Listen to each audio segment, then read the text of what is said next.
Over and again, the Bible reminds us that our story did not begin in dramatic tales of heroism or wars of independence. Our story begins in 430 years of slavery. Once you were slaves in Egypt, but the Lord God brought you out. Therefore, I will be your God and you shall be my people. The important thing about these stories is not history or geography. These stories are interested in theology, the meaning of this story for the faith of Israel, and therefore its meaning for all generations of God's people, including our own. The stories are intended to introduce us to God's deliverance, God's salvation, and the possibilities for new life when we trust in God's deliverance. Here are some of the lessons of faith to learn from the stories of Exodus. Number one, these stories teach us that God's grace is always at work in our midst, making life possible even when circumstances seem hopeless and we wonder if God has forgotten us. In the death-dealing circumstances of genocidal bondage, God does not intervene in some thunderous act of divine providence.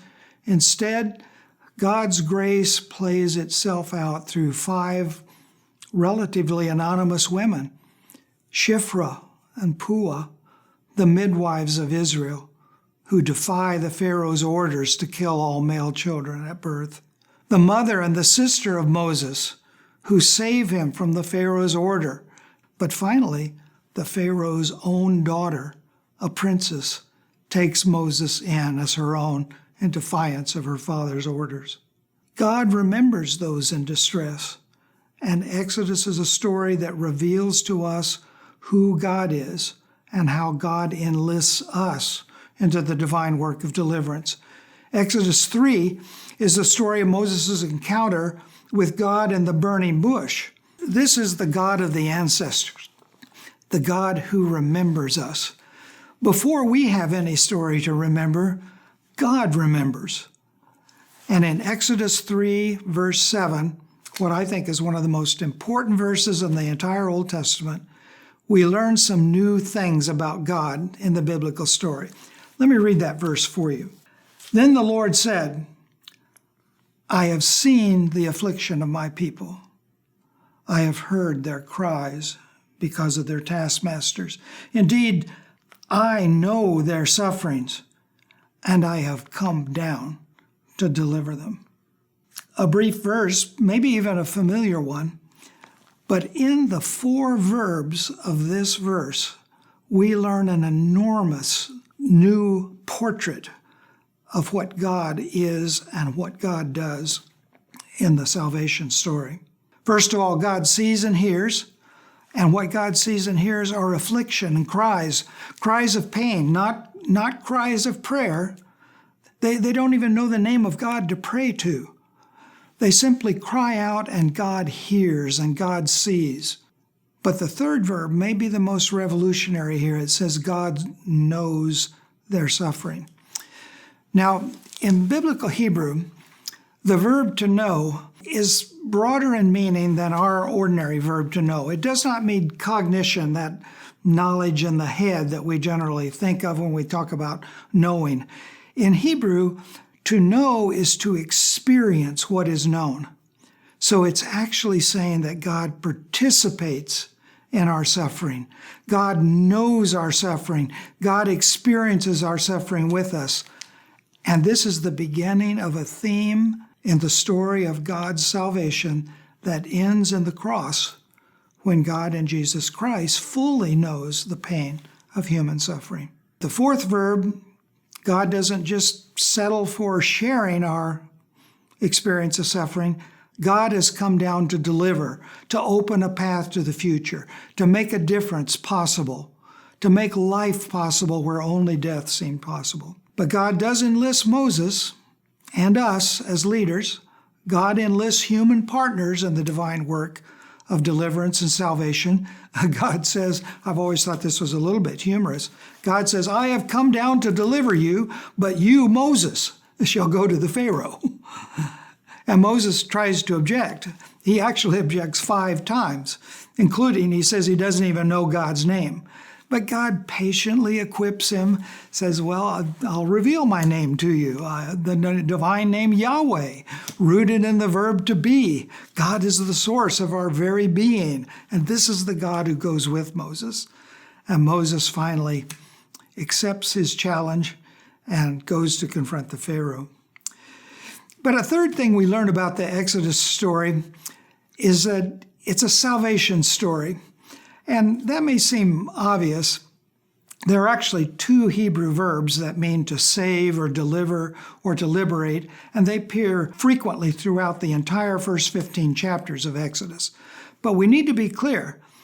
Salvation and these 2 verbs do not mean salvation in some spiritual sense of establishing relationship with God. These people are slaves suffering from the hands of a political tyrant. And so salvation is God's work to make our lives whole, whether that's physically whole in a situation of bondage or spiritually whole in the relationship of God to Hebrews as the people Israel, God's covenant partner. There is a physical and a spiritual dimension to salvation and must be in our own work to share in God's work of salvation. Deliverance is political and cultural freedom to be who God created the Hebrews to be. The work of salvation is both political and spiritual for us if we know and serve that God. And deliverance involves challenge and difficulty. There are moments of doubt when the people turn on Moses and say, wasn't there enough death in Egypt that you brought us out here in the wilderness to die? It teaches us that the new life in God's deliverance is not straight into the promised land. It's into a wilderness with its challenges and its testing. And the great climactic moment comes in 2 stages in this story. First, the Passover, the night when death comes to the powers of tyranny. This is a story told from the underside, from the dispossessed, from those suffering from tyranny. And it teaches that in God there are powers equal even to the greatest earthly powers that oppress. God passes over the faithful, but exacts a terrible price for the tyrant. And this occasion is celebrated to this very day by the Jewish community and the celebration of Passover, but it's celebrated by us as Christians in the Eucharist, where we remember Jesus' death as the Passover sacrifice that makes new life possible. The great climactic moment after Passover comes when the people are set free by the Pharaoh, but find themselves with the sea in front of them and a Pharaoh who has changed his mind and is pursuing them to kill them. It looks like death is the only possibility up against the edge of the sea. This is that moment when we are reminded that sin and tyranny always continue to challenge us. But it's a story that reminds us that God always provides a way into the future, even through the improbable heart of the sea. And it's out of this remarkable deliverance story, even through the sea, a final thing we must learn from this Exodus story is that the story gives rise to a pattern at the heart of faith experience that continues to be at the heart of faith experience by God's people in all generation.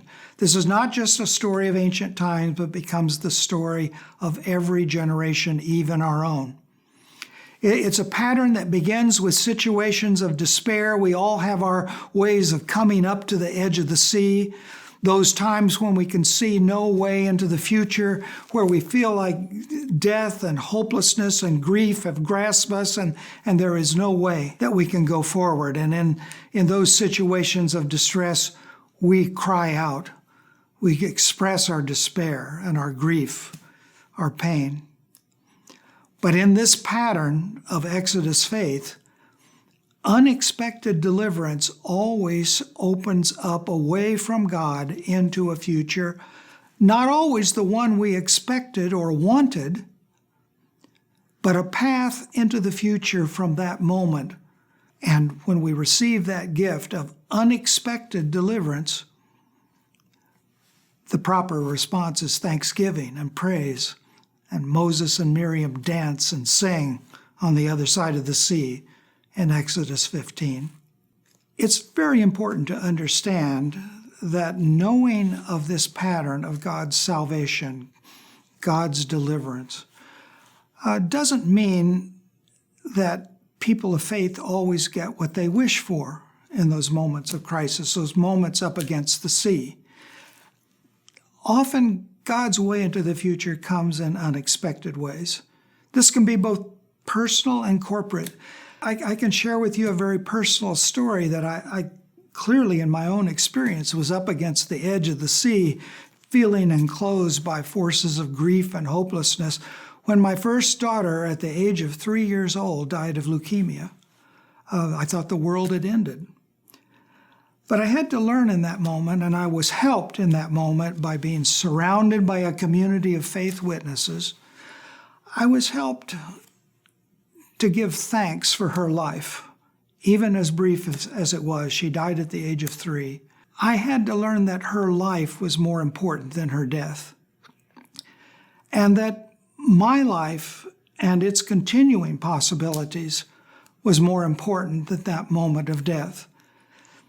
That moment will always remain an offense. It's in the same way that for Christians, the cross always remains an offense, and we can't forget it. But the resurrection lies beyond. The path through the sea lies beyond. That's what God's grace is all about. The moments of unexpected deliverance, the resurrection that comes after the cross. We can trust that God will open ways into the future, even from the most difficult moments. The people must journey on to Sinai. That's the next section of Exodus, because they must do the hard work of becoming God's covenant community, a community that can witness to this salvation story and the way in which it continues for every generation. This pattern of faith is reflected in the gospel story. The cross is that moment of despair which even Christ experiences. My God, why have you forsaken me? What could be more unexpected than a resurrection, a new life out of death? But Pentecost must follow to form a community to witness to that. On to Sinai. That's what lies beyond Exodus.